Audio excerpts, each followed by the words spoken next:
When Vibe 105 reps, the whole city takes notice. We Reppin' is a northern salute to the top talents coming out the city and across Canada. If you're reppin', we're reppin'. Toronto's diverse music mix, Vibe 105. What's going on, y'all? It's your girl, NoBetterNina, and today I am joined by a very talented young artist from the city. She specializes in infusing her Latin inspiration into her pop and R&B sound.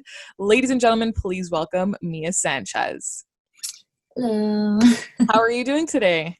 I'm good. I'm really good. Yeah, we're excited to have you here today. Excited to be here. We're so happy to have you. And, you know, I came across your flyer for Honey Jam 2017, and I noticed you used to go by the name Mia Sanchez. So why did you change? Well, it's actually pronounced Mia Sanchez, and that's why I changed the spelling. The pronunciation is the same. It's because growing up, I've constantly been having to correct people, and it's already a nickname in itself. So to have people mispronouncing the nickname just to make, it was just easier to just change the spelling so everyone could just know it already, and I didn't have to explain my name every time. But yeah, so yeah, that makes sense. That's embarrassing. I'm one of the people who confused it for Mila. It's okay. Honestly, that's why I changed it, right? It's just easier. No, for sure. And so speak to me about that experience for you at Honey Jam and performing. Was that your first showcase performance? Just talk to me about that overall experience. Yeah, it was such a great experience. Even life-changing for me, because I was the youngest one. So it was really intimidating being surrounded by such talented women in the industry. But it just pushed me to work harder. It was really cool. We got to go to the Juno's office, music industry workshops, even the YouTube office, which was really cool. And then, at the end, perform on that big stage, which was awesome. Yeah, and it looked pretty well. I actually had a chance to check out a bit of your performance on your YouTube channel, which was pretty amazing. You did really well. Thank you. You obviously earned your spot being there around all these talented women. And speaking of performances, as an upcoming artist, you did have the chance to perform at Mod Club before it actually ended up shutting down amidst this current pandemic we're in. So speak to me about the significance or importance to you performing at a venue that was such a staple in the city's music scene and helped launch the career of so many big names here in Toronto. Yeah, it was, oh my God, it was incredible. I remember actually before going on stage, I was so nervous. I was shaking, sweating. I was oh my God, I can't do this. But then once I actually got on stage and started singing, that all went away. And it was just so amazing. Looking out at the crowd, it just felt I know it sounds cheesy, but it felt I was meant to be there. Yeah. It was really nice. I loved it. And that's awesome. And what was that performance there for? Was that your own performance? Were you opening for something? So basically, at the end of Honey Jam's, I guess, I don't know, summer season, we do a big showcase, showcasing all the artists. So we got to perform either our songs or a cover, or I don't know if it had to be, it could be our own song or a cover, but I did my own song, which was intimidating too, because I was so young and I didn't know, I don't know. It was cool though. Yeah. It takes a lot of courage for sure. So pat yourself on the back for that one, because that's definitely an accomplishment to having had performed there, especially considering where we are now with that venue. It's true. I'm so grateful. Yeah. And as an upcoming artist, tell me about someone you'd say you look up to or are inspired by, not just musically, but for who they are as a person and how they represent themselves. Yeah. So my favorite artist right now is Jhene Aiko. I love her whole vibe, and she just has really nice energy, and her music is just so, it's so deep on another level. You can really, I don't know. I think she's my number one right now, just because she seems very authentic and real. And I just love that, because that's how I want to portray myself, someone people could relate to, That's what I was going to say. She seems very relatable for you as an artist. Yeah. What would you say is your favorite song off her album that she dropped this year? Oh my God. I don't have a favorite. They change every time. Right now, I really like Bullshit. Okay. Yeah. So that's my jam. That's your vibe right now. Yeah. Also Lightning and Thunder. Yes, I love like, that one. That's yeah, my favorite. I just love all her music. Like 10,000 Hours is also really good. yes, Another that, yeah, favorite. it's really, oh, it just gets me in my feels. Yeah, for But yeah. sure. So you've been compared to Jessie Reyez a lot in terms of having a similar voice, and I noticed in your bio that you had listed Jessie Reyez and Alessia Cara as your inspirations as well. So let's talk about collabs. If you could collab with any upcoming Toronto, That's so funny. I was gonna say, like, I think it'd be Jessie Reyez. I yeah, feel like she's also really authentic, and it would just be cool to like hang out and make music together. I feel like, yeah, she's definitely up there. yeah. So let's manifest that on air then. So Yes, Jessie Reyez, if you're watching, yes. hit me up. And so what would that song sound like, or what would you hope for a song with Jessie Reyez to be about? I don't know. Maybe like women empowerment, maybe social justice, something very like important to both of us. I feel like she has I think she, like, what she stands for, her like beliefs are similar to mine. So if we turn that into a song, maybe add some Spanish in there, you know, I don't know. Like, I'm open to anything. Yeah. And you're pretty young, right? Yeah, I'm 19. Okay. So as such a young woman in an industry that's mostly dominated by men, speak to me about some of the struggles you've endured on this journey, or some of the challenges in navigating this new journey of yours. Yeah. I think one of my biggest challenges was saying no to people. Just working with mainly men, it was just very intimidating, and it felt like they had a higher authority over me. And even though it might have not been that way, it was just hard to express my feelings without feeling like I was being looked at a certain way.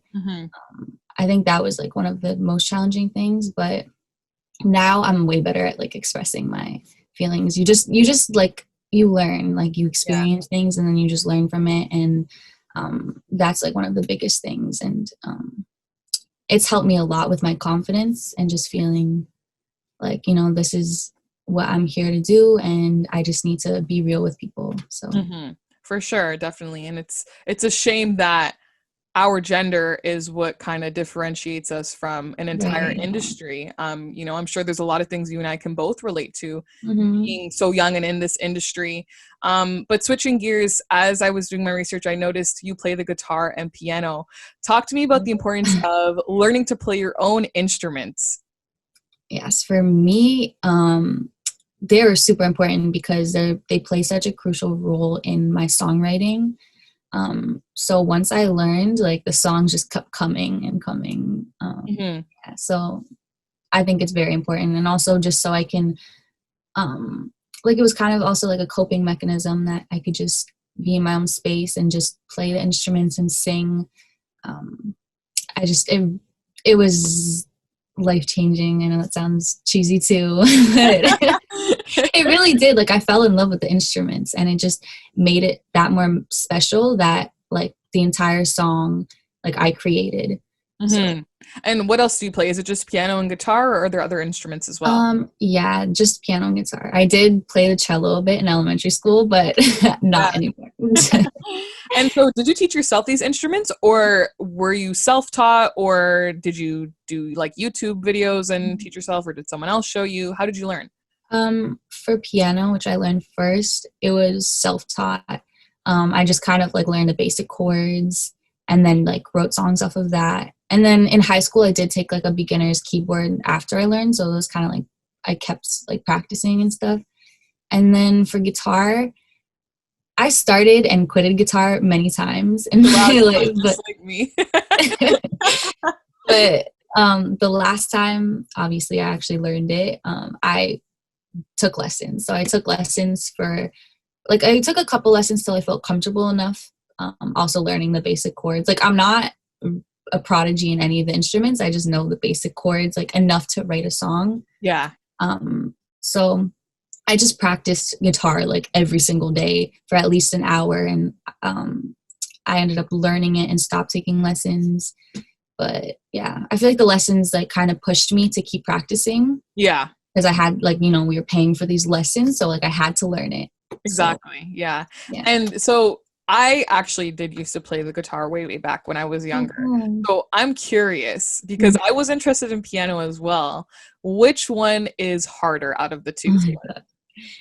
Okay, so I feel like, okay, I would just say, before I would say piano because I think it was the easier one to actually learn just because it was just like pressing keys. I mean, I guess, I don't know, like I'm not a professional in either one, but just for, I guess, my level, I would say piano because I'm just doing like chords, and guitar. Once you learn it, they're both easy, so it's hard. But I think just the step of actually learning it would be piano, probably. Okay. Yeah, I gave up on the guitar a long time. I'm not a singer, so we're okay. Let's get into your debut studio single, Frio. Share the overall process and inspiration behind that song with us. So, Godflow, the very talented producer of Frio, sent me the track or gave me the track, and it was already titled Frio. So I kind of used that as like what I was going to write it about, because I always kind of struggle, like what's the song going to be about? So that was just like easy for me. I was like, okay, in Spanish, frio means cold. So I was like, I'm going to write it about someone being cold. And at the time, me and my best friend weren't talking, so that like also helped. But I just flipped it into like a relationship perspective so people could relate to it more. But the overall process was just like had the song idea from the title and then wrote off of that and just kind of I don't know, like just put myself in that perspective of someone being cold in a relationship and just wrote from there. So you said the song came already with the title. Was there ever a thought in your mind to possibly change the title, or were you just always like, no, this is set, like this makes sense? I don't know. I think, yeah, probably. Like I'm always like, like, is this it? Like, but once I wrote the song, like once it was done, then there was no doubt in my mind in changing it. But in the beginning process of actually writing it, yeah, I was like, maybe this isn't the title. Maybe this isn't what it's going to be about. But it turned out, I just ended up loving it. And so did the producer. So we just kept it. And it's a catchy song. I will admit I did have to look up what Frio meant because I don't speak Spanish, so I did have to look it up. So have you done a music video before? Will we be getting one for Frio?